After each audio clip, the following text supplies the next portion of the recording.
دوستو کینیا میں ایک عجیب گاؤں موجود ہے جہاں مردوں کا داخلہ منع ہے۔ اس عجیب گاؤں کو ایک عورت نے بنایا تھا۔ اس گاؤں کا نام اموجا ہے اور اس عورت کا نام ریبکا ہے۔ دراصل کینیا کے اس علاقے میں عورتوں پر بہت ظلم کیا جاتا تھا۔ ریبکا نے کئی دفعہ گورنمنٹ کو خط بھی لکھے کہ ان کی حفاظت کا بندوبست کیا جائے، لیکن حکومت کی طرف سے کوئی جواب نہیں آیا۔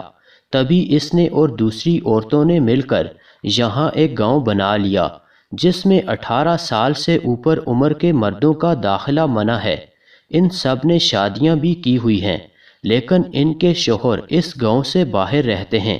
اس گاؤں میں صرف ان کے بچے ان کے ساتھ ہوتے ہیں جن کی عمر 18 سال سے کم ہونی چاہیے۔ یہاں ایک سکول بھی موجود ہے جس کو ان عورتوں نے مل کر خود تعمیر کیا ہے۔